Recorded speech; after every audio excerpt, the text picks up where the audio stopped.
నెల్లూరు నగరపాలక సంస్థ సర్వసభ్య సమావేశం ఉద్రిక్తంగా మారింది. సమావేశంలో పలు అభివృద్ధి అంశాలకు ఆమోదం తెలిపిన అనంతరం మేయర్ పదవి కేటాయింపుపై తీవ్ర వాగ్వాదం చోటు చేసుకుంది. గిరిజనులకు కేటాయించిన మేయర్ స్థానాన్ని గిరిజనులకే ఇవ్వాలని డిమాండ్ చేస్తూ మాజీ మేయర్ స్రవంతి కౌన్సిల్ సమావేశంలో నిరసన తెలిపారు. బాబాసాహెబ్ డాక్టర్ బిఆర్ అంబేద్కర్ చిత్రంతో కూడిన ప్లే కార్డు ప్రదర్శిస్తూ రాజ్యాంగ నిబంధనలకు విరుద్ధంగా వ్యవహరిస్తున్నారని ఆరోపించారు. ఇక ఈ నిరసనకు వైసీపీ కార్పొరేట్లు మద్దతు తెలిపారు. ఇక మాజీ మేయర్ స్రవంతి వైసీపీ సభ్యులు కలిసి మేయర్ పోడియం వద్దకు వెళ్లడంతో సభలో గందరగోళ పరిస్థితులు నెలకొన్నాయి. పరిస్థితి ఉద్రిక్తంగా మారడంతో ఇన్ఛార్జ్ మేయర్ రూప్ కుమార్ యాదవ్ సమావేశాన్ని వాయిదా వేశారు. ఇక మేయర్ ఎన్నిక నిర్వహించే అధికారం తనకు లేదని, అది ఎన్నికల కమిషన్ పరిధిలోని అంశమని రూప్ కుమార్ స్పష్టం చేశారు. ప్రజా సమస్యలపై చర్చించాల్సిన కౌన్సిల్లో అనవసర గందరగోళం సృష్టించడం సరికాదన్నారు. మేయర్ పీఠాన్ని సభ్యులు గౌరవించాలని సూచించారు. రాబో రోజుల్లో దాదాపు 824 కోట్ల రూపాయలతో ఏదన్నా లేని రోజు ఏదన్నా ఆదేశాల మేరకు పార్టిసిపేట్ చేసేటప్పుడు 46 పనిచేస్తున్నాయి. 4 రిపేర్లు, పాత పాకింగ్ మిషన్స్ ఒక 18, వెహికల్ మౌంటెడ్ పాకింగ్ మిషన్స్ 2 ఉన్నాయి. టెండర్ పిలుచున్నాం.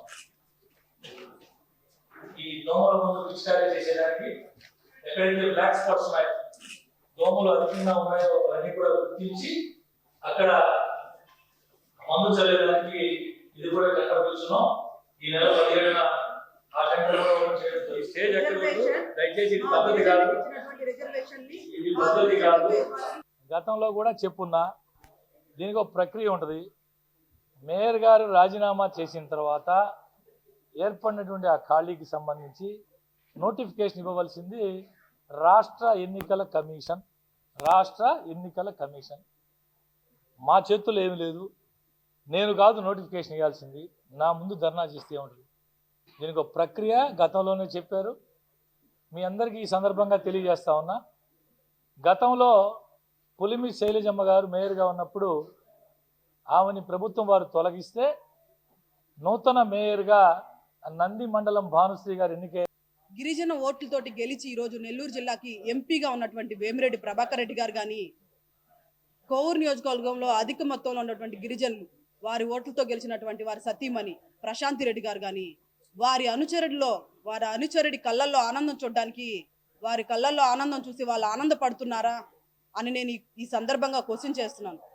ఏదైతే ఉందో గిరిజనులకు అందించాల్సిందిగా నేను ఇదే గవర్నమెంట్, ఇక్కడ ఉన్నటువంటి ఇదే మున్సిపల్ శాఖ మంత్రి ఉన్నారు.